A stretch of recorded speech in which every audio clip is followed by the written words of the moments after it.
Hey, this is Mike and Tom with the Muscle and Speed podcast. We're here to talk about our favorite car movies, TV shows, music, and workouts, wheeling, whatever else comes to our mind. We're going to be posting these up once a week. You can also follow us on Facebook, Twitter, Instagram, YouTube at Muscle and Speed. We also have a website, www.muscleandspeed.com, where we'll eventually be selling some merch.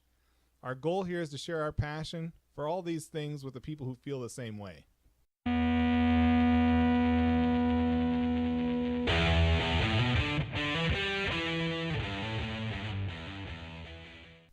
And we're back. Another week in the bag, man. Yes, indeed. So, how'd we do in the gym? We didn't. We didn't. It wasn't that bad. Because we're a little later than normal. What did we do last Saturday even? Did we work out last Saturday? We did not. We didn't. So we tried to bunch things up, and we've done that 2 weeks in a row now. But, you know. We did it. We did it. We went in and lifted. Nothing really to report. I mean, no. The lifts are pretty stagnant, at least for me right now. Steady as she goes, though. Yeah. Yeah, I'm not disappointed. It's just, yeah, it is what it is. I'm not making any real progress, but I'm not falling behind either from where I was, so whatever. Tomorrow's the day. Tomorrow's the day. But we invested in something. We got the biggest slingshot they make. The Mad Dog? The Mad Dog. All right. Yeah, that thing is, that's a lot of pressure. When you're just trying to stretch it across your chest, you can feel that thing's a stout band. Yeah, that's a stout band. Yeah. It's funny, though. You know, like, I've been doing 365 with the red band, and I've done 395 with the red band. This weekend when we did 365 with the black band, it went up easy, but the weird I didn't want to do it again because the pressure on my wrist, I felt like there was a lot of added pressure even though I wear wrist wraps. I don't know. There's just so much that goes into feeling right on a lift. Oh, yeah. And I didn't feel right. Plus I got nauseous on the leg press. Yeah, you did. You almost had a puker. Yeah, I was sweating profusely. And we got Jules to try a PR. She almost got it. She did. I think she was so nervous and just worked up about it. I think that's why she didn't get it, because she got it about halfway up and then like panicked and started talking. Yep. And instead of pushing, and I just barely pulled up on the bar with one hand, and she got it up right away. She's just not used to that. And we talked about that. Neither her or Jordan are used to the pressure that comes with lifting something heavier and really pushing yourself. Hard. Because what'd she say? We let her go back to what she was doing. She was benching the bar, which is 45 pounds, and she about threw it. And she goes, "Oh my God, this thing feels light." I'm like, "Well, yeah." I just keep telling her, I'm like, when you go up, stay there. Don't go back down. Exactly. You threw 10 on the bar. Keep it. Yep. You earned it. I think Jordan's bench, like, he was the most he's worked out with is 60, but he kind of goes up and down too with how much he wants to put into it. Just like us, depending how we're feeling. Yeah, pretty much. You found that not using a barbell has what? Oh, so much better. Tell me about it. So much better. Tell me how you feel. I'm never touching a barbell again to push. I don't blame Never. you. I haven't ran into that problem, or I wouldn't. Well, that's kind of how I feel about deadlifting. Yeah. I can't do it without seemingly hurting myself, so until that changes. Right. Don't do it if it hurts. Yeah. Yeah, I really do need to work on those core exercises, which I don't, but I'm with you. yeah, I should. I think that would help, because when we were younger and lifting a lot, I could deadlift 500 pounds ish. Mm-hmm. We were squatting 500 pounds ish. So we were both 28 then? Yeah. It's something like that. 27. And that was, I hurt my back in my early 20s. I was like 19 or 20 when I hurt my back. So it's It's not like I heard it after. I was doing that much weight before. I just think my core was stronger. Now I'm older and I've been sitting at a desk longer, and is what it is. And we're older. And we're older. We're older. We're older. Yeah, when you have someone the size of Stone Cold Steve Austin say all he needs is an 80-pound dumbbell, a set of 80-pound dumbbells.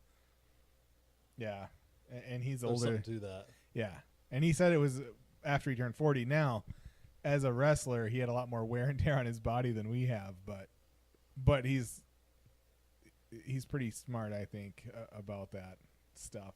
Yeah, getting to work and not getting hurt. Yeah, I mean, he's not a freak like Mike O'Hearn, who's gonna do 405 behind his head. And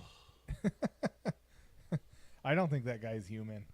The more I watch his stuff. Who's the other one? Larry Wheels. Larry Wheels. He's a young guy. He's only like 23 or something like that. What did we see on incline? Oh, was it 580? Yeah, it's 585. Oh, that's all right. I got 275 on incline. 310 pounds less. That's all right. I felt good doing it. you look good doing it. Thanks. You're welcome. Yeah,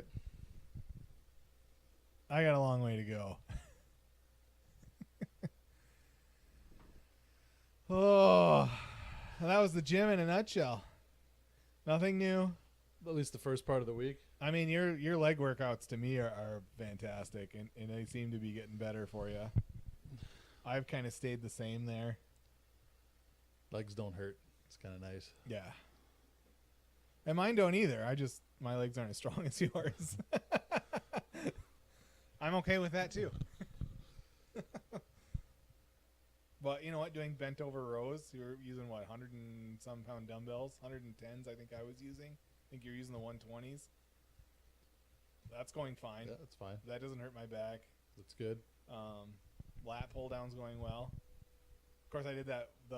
We did our back and bicep workout at the hotel gym in Escanaba at the Island Resort. I'm still impressed with that gym though. For a hotel gym to have, they go up to 75 pounds in dumbbells. You know, they've got a couple benches in there. That's one of the nice. best hotel gyms I've seen. Yeah. And I've been in a lot. Most of them are just treadmills and ellipticals. Like a sauna. Now we're talking. I sat in the sauna at the Island Resort for a while. How was it? It was awesome. It was about 140 degrees.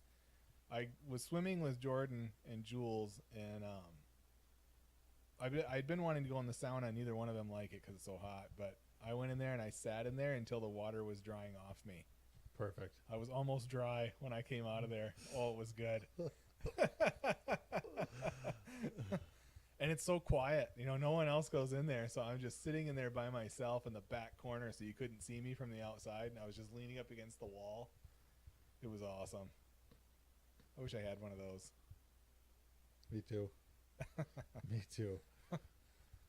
Yeah, I really liked it, though. Yeah. And then Saturday we had the car show. I went down for that. How was that? Good time? It was good. There's 48 cars turned out. There's 3 other car shows going on the same day in our little area here. And when you know how the population of the Upper Peninsula is, 3 car shows in one weekend's a lot of car shows. You're spreading us pretty thin. But I love the Q Cruise, and I was talking to an old guy about that, and he said the same thing. He's like, I love this car show. He goes, I go to every one I can. He goes, there's no judging. There's no people's choice. There's none of that crap. He goes, we just come down. We show off our cars. We hang out. We go for a cruise, get some ice cream and some root beers and stuff. And then, you know, we just come back here and we do a raffle and just hang out, listen to music. I said, yeah, you're right. There's just you don't have to worry about. Yeah, that is a good setup. Yeah. There was another guy I overheard him talking to someone else, and he was complaining about the People's Choice judging and who the judges were and what happened at this other car show he was at. And I'm like, that is the crap you want to avoid. It really is.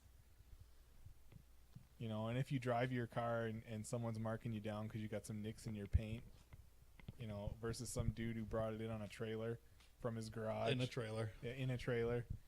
That's dumb. if it's a one of one Mustang, Oh, right. then But I got the you. Q Crews, I heard our peacekeepers are out in full force.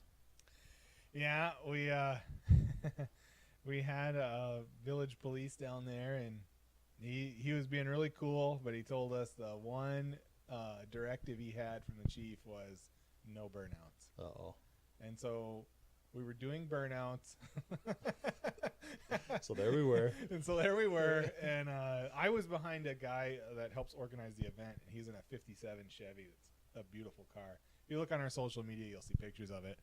He was driving kind of slow because it's not his car. It was for another older gentleman who owned it and couldn't make it. And so I wasn't doing any burnouts either. But there's a red El Camino that did a burnout every time we even slowed down, which is just awesome. We had a good time following them around, and then there's a brown Coronet.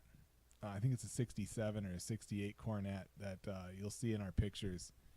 And he got pinched in Lawrence doing a burnout. Ooh. Yeah, I don't know. They probably just warned him because I don't think he got a ticket. But yeah, they pulled him over. Yikes.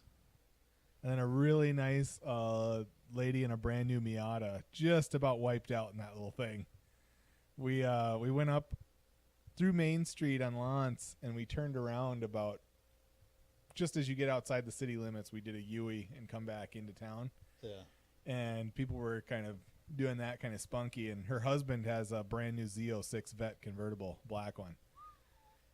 And he turned quickly, but he didn't get on it until he straightened out, and he spun the tires as he took off. And she got on it as she was whipping the U-ey in that little Miata. They handle so well, and they have no power. So all it did was turn really fast and face the other cars. And she had to hit her brakes, and she turned the wheel the other way, and kind of, it wasn't spinning them tires. I think those things only got like 150 horsepower or something, but it's a cool little car. Black with brown leather. Yeah, she had it loaded too. Nice little car. They called it Me and Mini Me. He had me on his, the Vet. Okay, gotcha. He made up for it though. That Z06, 650 some horsepower, just over 3,000 pounds or whatever. So that people think my car is fast. I'm like, no, that's a fast car. My car weighs 1,000 pounds more and has 150 less horsepower. Almost 1,000 pounds more. But yeah, it was a good time. That's good. I won a free pizza in the raffle. That's what we were Thanks, eating by tonight. the way. Oh yeah. Good pizza. It's all good. Pizza Shack hooked us up tonight. It was nice. But yeah, I can appreciate that with the police. The first year this is the 7th annual cruise. The first year, there's a crazy old guy lives just up the hill. Trito. He had a little tea bucket, and I think he did create clouds that day. He did the biggest burnout in the world with that thing. Talking about a few years ago? Yeah. Yeah, I saw that. That was awesome. I love it when people do that. And that's what he said. They had multiple complaints because there's homeowners down on Main Street. There's black marks up and down the road, and yeah. Enough of that nonsense. I guess, even though we did it anyway. Right. It's just, unfortunately, one of us got pinched doing it. So, oh well. Well, it wasn't you. It wasn't me. I was behaving. This time. Your rear tires are looking kind of weak, though. No. They're good. A little bit. No. No, I swear, it's not me. No. It's not me. It was the other guy. Yeah. It'll be time for new tires next year. If I still have the car. We'll see. We still talking about that? I put it up for sale today. You did? I did. Uh-huh. I did. My wife's not very happy about it because she thinks I'm nuts. And she knows me well enough to know that that's not the end of the story. That's usually the beginning of it. That's right. But yeah, I did. Put the truck up for sale, put the car up for sale.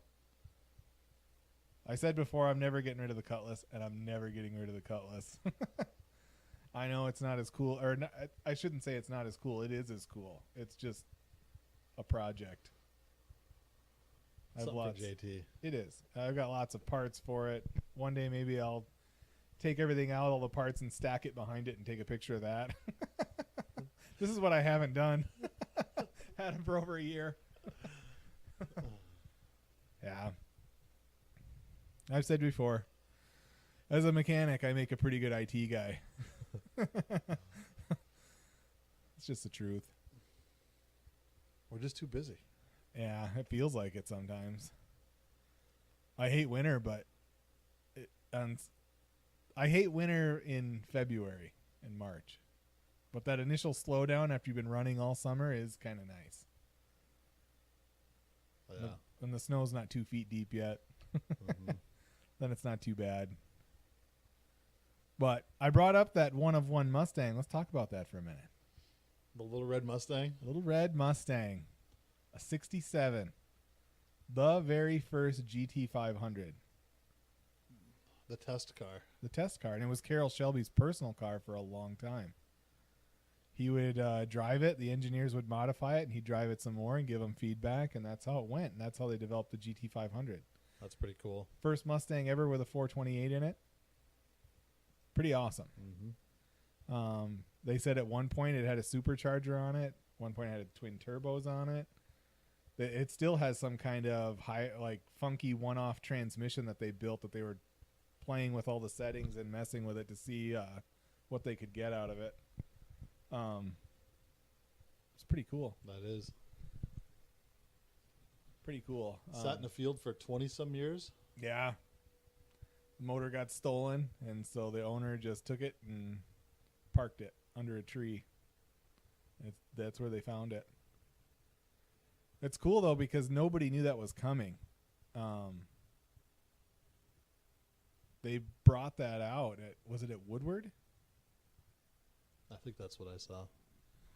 Ford had a couple surprises for people at Woodward. So they brought out Little Red, and they have an open call right now. Anybody who has any information on that car, any pictures of it, any history of it, they're asking and they're paying. Send it, they want anything they can get. They're trying to amass as much information as they can on the car and the life it had before they got it back. So it's pretty sweet. That's amazing they found it. Yeah. I didn't even know that existed. it still exists, I should say. Well, and it's unique because it's a coupe. It's a 67 Mustang coupe. It looks like a California special. And that's what they said. That's where the California special comes from. So one of the head guys at Ford had driven the car quite a bit after Shelby had modified it, and he liked it so much, they created the California special. So the 68 you had you were doing a California special clone. I was. That's okay. All right. All right. And that's the one that got away. That's a car I wish I had the resources I have now and still owned that car, because it would be different, man. Mm-hmm. Things would be different with that car. It was in good shape when I got rid of it. It just needed a better drivetrain. Yep. Had a 289. It did. Good motor. Just needed a freshening up. It did. It needed to be rebuilt. And I really wanted a T5. I wanted to put a manual just because I wasn't going to do anything too hot, 300-ish horsepower, and then put a 5-speed manual in it out of a newer Mustang and 373s, a Ford 9-inch. It would have been fun. It would have been a blast. Mm-hmm. Until it wasn't enough. That went a bit long. That's what happens, doesn't it? Right. So what, I know we talked a little bit about it before, but what are your plans for your car? Your car's done. It pretty much. Needs the brakes adjusted. It needs synchros adjusted. Yep. I should rebuild the transmission. Yeah. But other than that, I mean, it's gorgeous. Yeah. Inside now. Just have to drive it Just more. got to drive it more. Yeah. Yeah, that car is nice enough to be a daily if you wanted it to be. I mean, you don't because it's a 69 Mach 1. Yeah. You can, but Yeah. but you don't want to repaint that car a lot because that's expensive. Yeah. But it is really nice. I like that car a lot. It's ready to roll. Yeah. So the Woodward Dream Cruise, we just mentioned it. So Ford debuted another Mustang. The Cobra Jet. The new Cobra Jet, an 8-second Mustang. Right from the factory. That's I know, and we make fun of the interwebs kids all the time, but 8 seconds is unreal fast. To put it simply, it is not hard to make any car go 12 seconds. To go 11 seconds takes a lot more power than a 12-second car. To go 10 seconds, it takes a lot more power. You know, kids don't realize that. You know, you take what's the new Mustang GT run? And with an auto, a base car, I think it's high 11s. 11.7 or something. Yeah, and the Camaro's like right there. The SRT8 or the new Scat Packs can be in that 12-second range, low 12s to high 11s. Yeah, and those are 460 to 485 horsepower cars. I mean, that's crazy. And then you get the ZL1s and the Hellcats. They'll go 11 something with 700-ish horsepower. It's just, you know, you see the increments. It's almost double the horsepower to go another second quicker. You know, and that gives you an idea of what that Cobra Jet's making to go 8. Mid-8s at 150. Yeah. That's over 1,000 horsepower. Well over. Yikes. Really? It's got to be. Wow. You ain't going to go that fast otherwise. No, I guess not.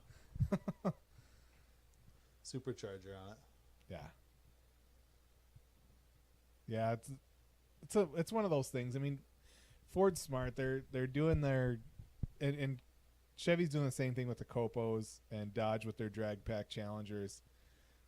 You know, it's cool that they're making those and they make them in kind of a limited production, but they're also selling the engine packages separately. So part of that is, look how fast this makes our car. How would you like to get a crate engine and stick it in your car? You know. Also, it's a Ford part number. You can get it. I believe. Oh. Yeah, well, you remember years ago on Fast and Loud, that was one of the big episodes that Richard went and he bought all of the Copo Camaros in one auction, and then he sold them off piece by piece, and he made a lot of money. He sold them one at a time, and he made a lot of money off those. We should have thought of that. I don't have the capital, man. Oh, yeah, that's right. It's like when they were in the early 2000s, or the late, it was like 2006-ish, 2007-ish. You could get a Ferrari 308 GTB or the ones, you know, that look like Magnum PI's car. You could get those for like low 20s, mid 20s. And it was just for a few years. Sold like crazy. Now they're all 70 grand or more. Like if you get a cheap one, it's 50. Wow. You know, if you could have bought 5 of those, then you could have made 200 grand. Yeah.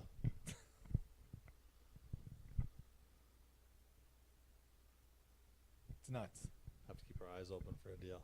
I see them all the time. I just never, I can't move on it. You know, back in around the same time period, you could get a late 70s 911 Porsche for like 6 grand, 7 grand, and now they're like 30. You know, so what you're trying to do then is figure out what's the next car to do that. No idea, by the way. Yeah. I always read about it with everybody else after the fact. When they're all bought and Look it's what too late. happened. Yep. Look at all the money these geniuses made.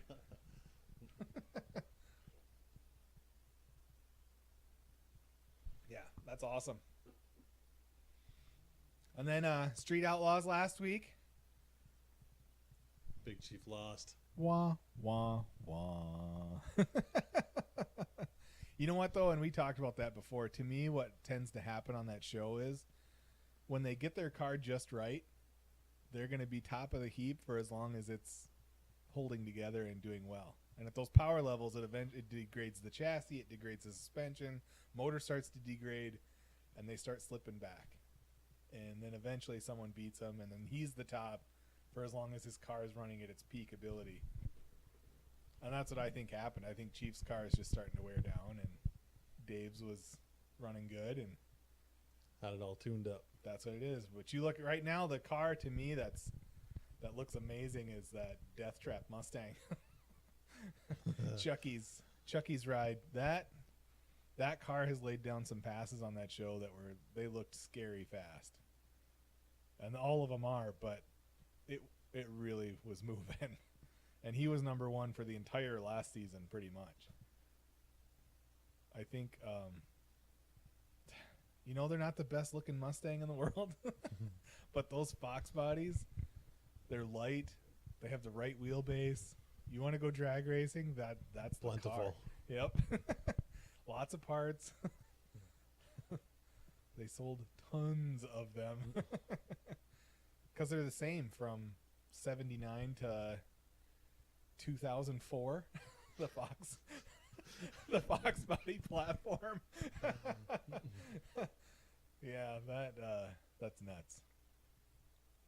It's not very often when you look at a parts catalog and the suspension components, it says 79 to 2004 right. For springs and shocks, yeah. And you don't see that too often. No, you don't. It's pretty nuts. I mean, the only major change was the change over to the mod motor in 96. 96. Yep. For the 4.6. Yep. Went from a 302 to a 4.6 and lost 20 horsepower and like 30 pound-feet of torque. Yeah. Woohoo! I knew it improved. Yeah. I remember when that happened too, because everyone was like, "You got to be kidding! The new Mustang is slower than last year's Mustang." Yup. But then they introduced the dual overhead cam 4.6 in the Cobra, the 96 Cobra, and that had 305 horsepower, so it was quicker. There was still a little bit of a dog down low, though. You had to wind them up to get going. That's when the 373s, everyone's throwing that, and the 411s. Throw some more gear in it. Yep. Wind them up quick. That's wild. Yeah, if you hear that fan in the background, that's my new computer. I got to put a quieter fan. I have one for it. I'm just lazy. Well, yeah. It's encoding this audio as we're talking and running some other stuff. Nice machine. Yeah. Another Acer Predator. So when someone's going to say, you could have built it for cheaper if you'd bought all the parts separate. Yeah, I could have. So what?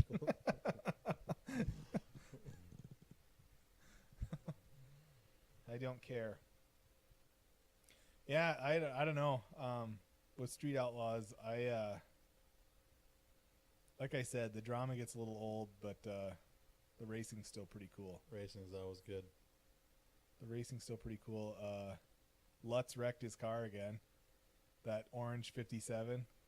It's a gorgeous car, 57 Chevy. It's one of the most beautiful cars. You could take it to a car show. It's so nice, and show it off with all the other high dollar deals. He has wrecked that thing like 4 times in the past 2 years. I mean, just this time everything was going good. He deployed his chutes, and one of the chutes either tore away or had a hole in it, and he went straight left. Hopped the curb. He didn't roll it, but smashed a bunch of the undercarriage, bent wheels, the whole nine. He gets pissed. Yeah, he gets pissed, and he's like, "Oh, I'll be back. I'll be back next year to drag their ass." And he is like a top 3-4 car, so it is really fast. He's won Hot Rods Drag Week once. I think he won. He's got that Pro Mod Camaro. pretty cool. He welded a hitch on the back, I think, and so he could pull a trailer because you're not allowed to have a truck driving down the highway in that thing. That's got to be nuts. That's diehards, man. That is. You gotta want it. You gotta want it. I know guys have done it, but I think it would have been cool if, and I know they're going to this time, but in those 13 and 14 GT500s, they should have offered them with an auto, a beefed up 6-speed auto where you could just throw some drag radials on there and go nuts.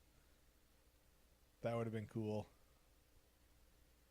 Because I mean, It would have been. You can drag race with a stick, it's fine, but it's harder on it and it's not as quick or as consistent. It's as quick or very nearly. It's just not as consistent. As your clutch starts to wear, you get slippage. Some guys do it though. Crazy.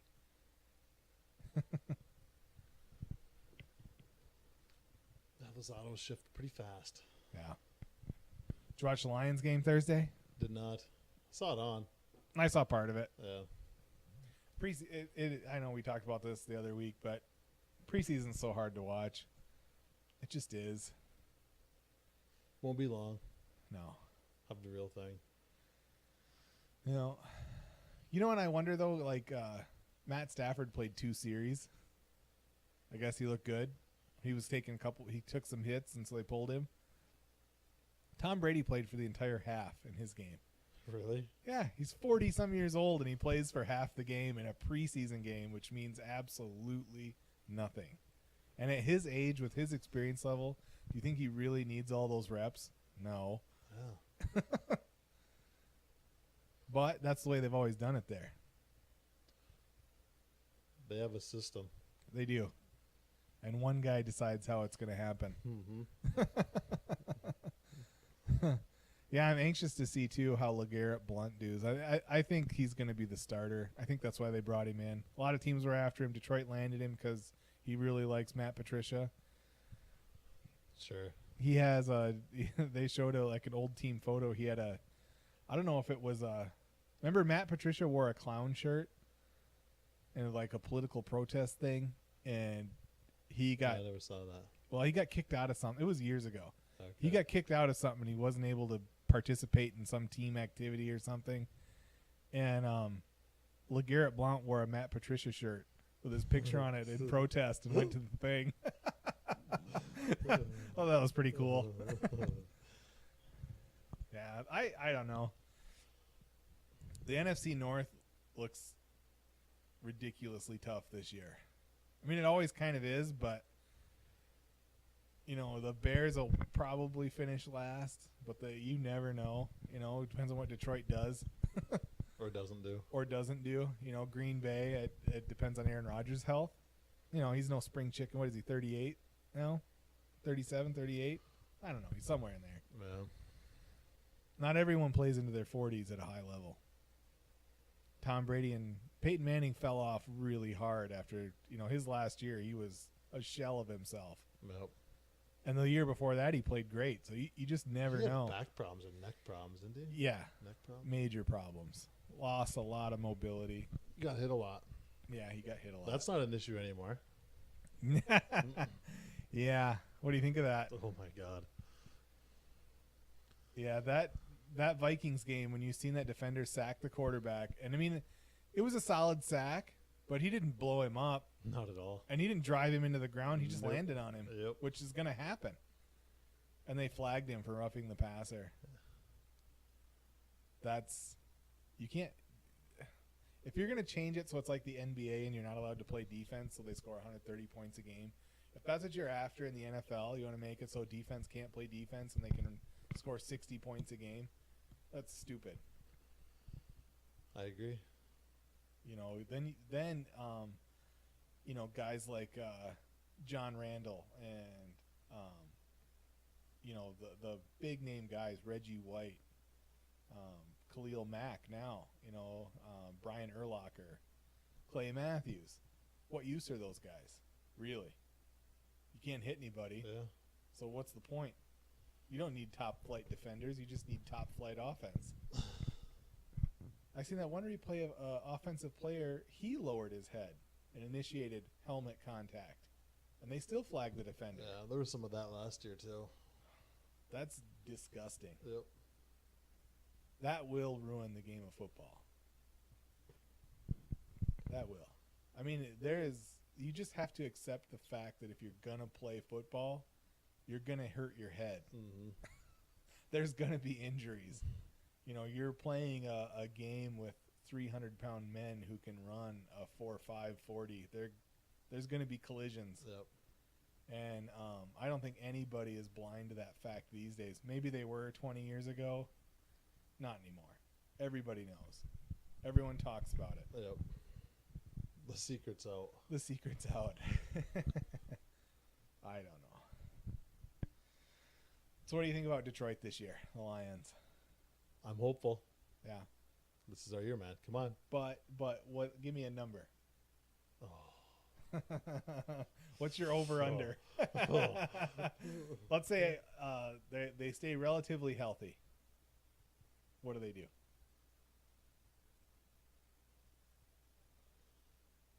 Well, they have to be better than 500. They have to. Yeah. I think they go 9-7 at worst. I really do. I was thinking 10-6, but I don't think their don't ceiling say it is out very loud. high. Yeah. Because I don't think there's no way they sweep the Vikings this year. The Vikings have the number one defense in football, and they had kind of a shaky-ish offense, and they got a much better quarterback. They're going to be tough. Unless something weird happens, they're the team to beat in the NFC North. Yeah. And sadly, that old swamp just south of us, they still got that one guy. He's pretty good. Number 12. Yeah. And Clay Matthews, you know, they have some talented people, and Green Bay's been a good team for a long time. You know, it's no knock on them. I just, screw that. Yeah. Well, if Rodgers is playing, though, that's their chance to win. Yep. That guy's so amazing. Yes, you can't say enough about him. He's something else. And what's funny is we finally have a franchise quarterback who's one of the best in the league, and all we talk about is Aaron Rodgers. Matt Stafford is really good. They were showing NFL.com was showing some of the metrics they use to measure quarterbacks, and I was actually surprised because I like Matt Stafford, and I think he's a really good quarterback, but I didn't think his metrics were in that. The only metric he's down on is the wins and losses. As a quarterback, his performance is always one of the best in the league. So, and based on their metrics, outside of wins and losses, he was top 5, like third or fourth in the league. Always had a good offense. It's always had a good offense that passes the football a lot. Yeah. That's part of it. I mean, when you're putting up yards, part of it's because you can't run. Yep. When he's throwing it 30 times a game, that's a lot. Well, 35. 30-some points many times and still lost. And that's the point they were bringing up is like, yeah, that's the metric you generally look at is the wins and losses. Ultimately, that's what matters. But to me, honestly, the wins and losses mostly hang on the coach and the general manager. You know, if your quarterback's playing at an elite level, it's not his fault. For all you Detroit fan haters out there, haters of Matt Stafford, you're wrong. You're all wrong, and I'm right. The wins and losses do not fall on his shoulders. He has played at an elite level. There's lots of guys who have not on that team, and that's where it falls. Yep. When it's third and long and the left tackle gets run over and Matt gets blitzed, that was not his fault. They didn't write it up that way. He did not fail the play. Yeah, he's also the most sacked quarterback since he's been in the league. Really? Yeah, 236 times. Ugh. It's bad. Ugh. It's really bad. And he still puts up great numbers. So, but you and I both know he's also young. that won't be the case forever. Right. Eventually, those hits will keep him on the ground. Yep. And that goes back to Detroit not seemingly investing in their lines enough. You know, and I say that, and I know they've picked up guys, and they've thought, you know, they were putting together a good crew. I don't know. This is the year. I'm telling you. If with the competition they have, if LeGarrette Blount becomes a legitimate threat at running back, that is going to change it for a lot of teams. Because Detroit's offense they'd be one of the best offenses in the league, and they would run over people with that. A lot of people. I mean, there's still elite teams out there that wouldn't, but you know, when you play the Vikings, they're the best defense in the league. It's going to be hard to come by points. Yep. You know, it was just last year. It was hard for them to come by points too. I'm thinking they're going to have an easier time of it this year with their new quarterback. So we'll see. We'll see. I just, I don't know. They're picking on me. We went to the UP State Fair, and we get on this wagon. You know, they pick you up in the wagon in the parking lot, and they'll drive you up to the front of the fair and drop you off. Yeah. This old guy with some crazy accent gets on there with a Green Bay T-shirt, and he starts asking everyone on the. It's like, we're all Packers fans here, right? And I just shook my head and looked down, and he goes, "What?" I said, "Well, I'm a Lions fan," and I tried to mean mug him. I was like, "There ain't a problem with that, is there?" He starts laughing, and I start laughing. This other old guy gets on. He goes, "Well, this guy's a Bears fan. At least you're not a Bears fan." Well, I mean, I was surrounded by Packer fans and one Bears fan who was, oddly enough, somewhat sticking up for me. Ouch. Ouch. I said, "Yeah, it's been since '54, right?" It's gotta turn around sooner or later, doesn't it? The Pistons have won. I mean, come on. At least we've had the Red Wings. The Tigers were in the World Series in 2012. Yep. They didn't win. They traded away Verlander, and then he won with the Astros. And now they're in last place. They lost today. Or yesterday. It's bad enough in the free press at times. I saw an article last week, because I always check it just to see. I don't watch the games, but I got to see the score. I got to see how they're doing. It said all we needed was a touchdown. I when it's getting that bad, and I think they were playing Minnesota. And yeah, all they needed was a touchdown to win. I think they lost 8-15. They said their comeback bid fell short. Did you win? Well, we woulda. Well, we would have if they hadn't scored 15 on us. That's another game, though. You know, baseball, the scores used to be more like 4-5 or 2-1, or now it seems like a lot of times the scores are more like 12-10, and like, what the hell's going on in baseball? Someone else discovers some new secret sauce that they can't test for?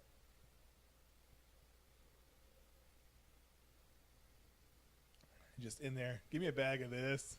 Give me a tub of that. I'm going to go hit some dingers.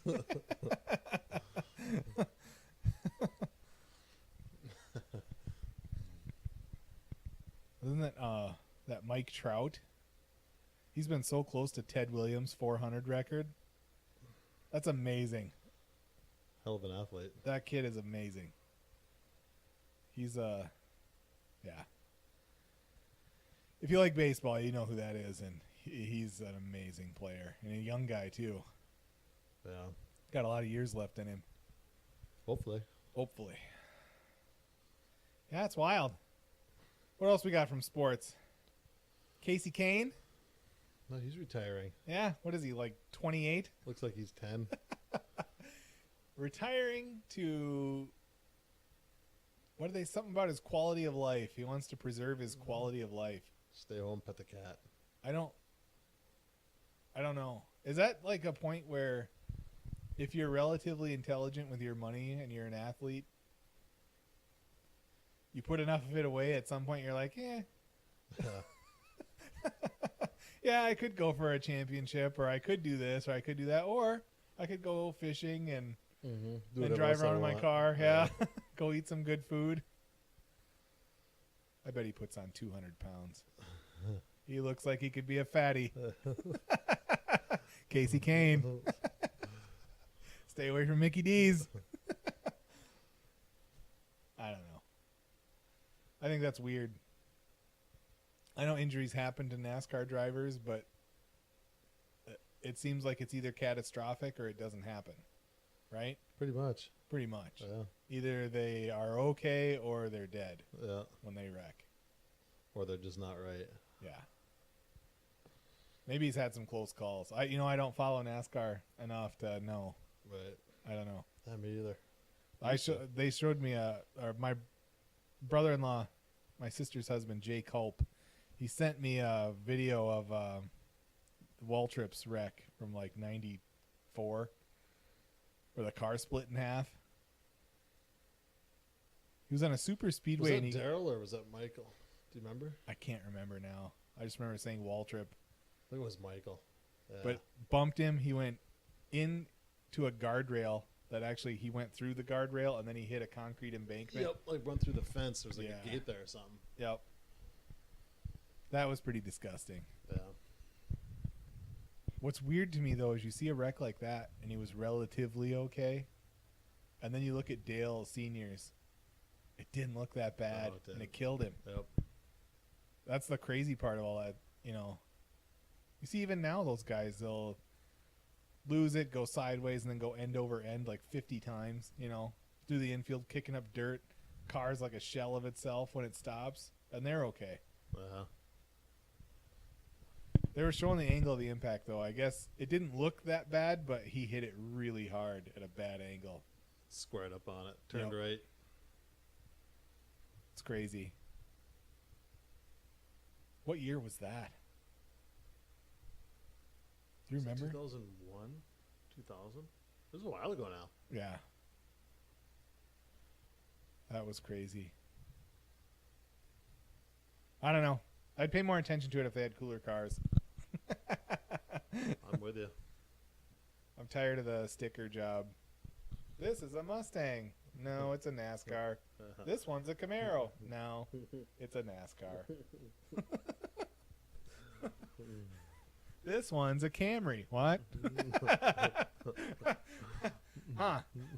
That's interesting. I've seen Camrys. People at work got them. It's not what they look like.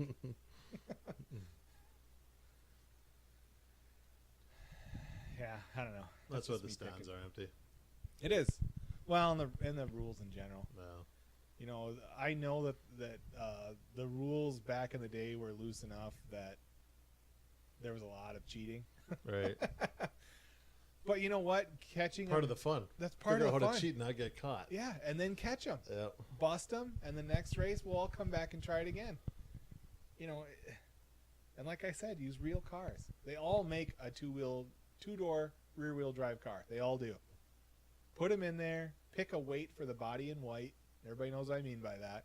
Pick a weight for the body in white that everyone can meet. That way Dodge can come in with their big fat Challenger. You know, let them run with their equipment.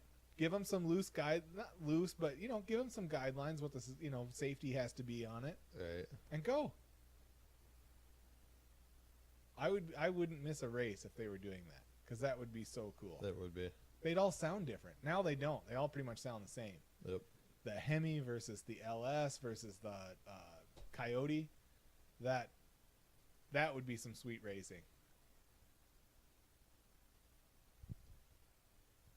Road racing. I'll start watching road racing. Yeah, the GT series. At one point this year, the Ford GT had won 4 or 5 races in a row. Nice. Yeah, they're doing real well. The Mustang has been killing in their class. Uh-oh. Yeah. Can't have that. Can't have that. Well, Chevy's been kind of out of it. They're debuting a new car, and it'll be very competitive. Yeah, I'm sure. The problem is no one had the resources or the balls to make a flat plane crank V8 like Ford did. And I think that's what Camaro has struggled against ever since they've done these updates, is they can make a Camaro that's faster. They just can't make one that's cooler. You know, and I'm not, I am partial to Mustangs, but that's how I feel about it. You know, they make really, really fast Camaros, but it isn't really cooler than the Mustang. It just isn't. No. When you got the GT350 sitting out there, I mean, because it's so special, versus a ZL1, which is really just a supercharger on an engine that all the Camaros have, which is fine, but it's just not special. It just isn't. Right. You know, put one of them Fast and Furious wings on something. There we go. That's what they did. I don't care what anybody says. Look at the ZL1. Look at it closely and tell me what you see. They went Fast and Furious on the ZL1, and yes, it's functional aero. I know that. Just telling you what it looks like. And it's a scary fast car. I mean, they show it keeping up with Ford GTs on certain tracks. Oof. Yeah, I mean, it's really, really fast. But yeah, it's just not as cool. Right. You don't have to be the fastest to be the coolest. You know, I mean, well, when the 2013 and 14 Mustang GTs were tearing up Camaro SSs at the drag strip and tearing them up, you know, when the Boss 302 was out and it was tearing people up, the Camaro was still outselling the Mustang. Part of that was because of the Camaro was new, you know, back in the marketplace after being out for so long. Yeah. That had a big part of it, but it was a performer and a good value for what you were getting. But that changed in 2015, and you know, it does win a lot of the performance metrics when they're head to head on similar trim levels, but it loses a lot, and the Mustang outsells it every. It's the number one selling sports car in the world for 3 years now, in the world. I know we've talked about that before, but that's amazing to me. A freaking Mustang That's a lot of them. in the world. Yeah. Didn't Ford just make like the 10 million. 10 millionth Mustang? Yeah. They sure did. It was a white convertible. I don't know if that one was headed to museum. Probably. If not, Leno would be snapping it up. Or some guy from Dubai. That happens a lot. Pretty sure that's where Cena's GT went. Oh, really? I think it was some Dubai guy, billionaire. Yeah, they've come to find out, or they're starting to find out that Ford is the problem is this: the first guy who sells it is going to pay a penalty, right? But Ford can't do anything about the ownership, and the second guy who gets it, if he decides to sell it, they have no legal recourse. Right. And so there's a GT that's been sold twice that's going up at auction again at Barrett Jackson. And there's nothing they can do. Grit their teeth. You know, and I will say Ford has tried to do that. Try to keep prices down. You know, nobody paid $100K over sticker to get their Ford GT. They all came direct from Ford. They all paid the same rate. You know, and that was a problem with the GT350 when it came out. It still is. GT350s are way over stickers still. Wow. That's stupid. I get it. Dealers want to make every nickel they can, but that sucks. Yep. That sucks because Ford intentionally makes the Mustang as a car that's within reach of your average person. And yeah, the GT350 is a cut above, but it's still a hell of a lot less than a new truck. Right. And so it is in reach for a lot of people. Yep. But when you add 20K to the sticker or 10K to the sticker, that sucks. Because you're moving it right back out of people's ability.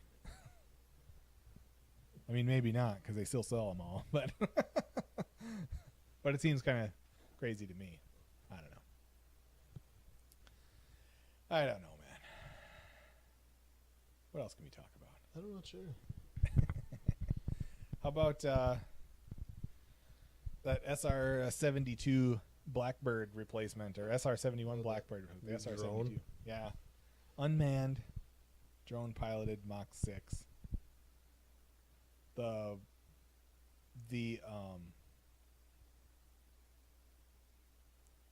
prototype it's based off of, which is called like the HCV2 or something, that thing hit Mach 20. Wow. It was essentially a rocket, but Yeah. they were testing engines on it. That was the idea, to see what they could do with their new engines. That's insane. Because what are the different, they've got, It's been Edge of Space or something to do that. yeah. But it's got, the SR-71 had almost a conventional jet engine, right? I believe so, yeah. Yeah. Well, this doesn't. It's whatever the new Is it the Pulse Jet thing? Pulse jets. Yeah. I've read something about that.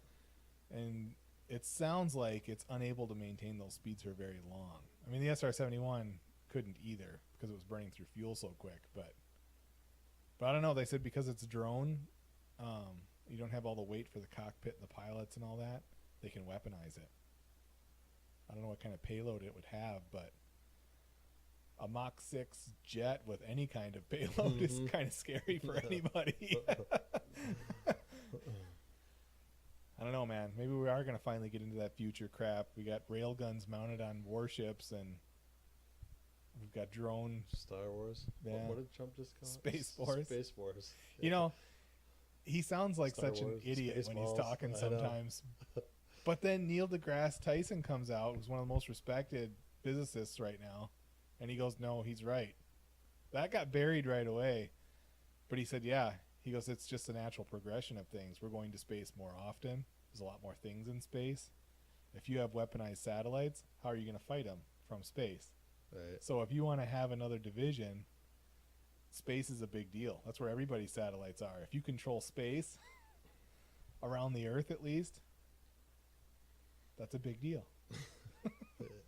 Yeah, it is. It just sounds funny when he says it. Right. Lord Helmet. We're going to have the most unbelievable Space Force. Did I say Space Force? Yeah, I thought it sounded funny too, but when you stop and think about it, it's a natural progression of technology and time. Oh. Everybody's going to have one. China probably already has 3 and we just didn't know. Right.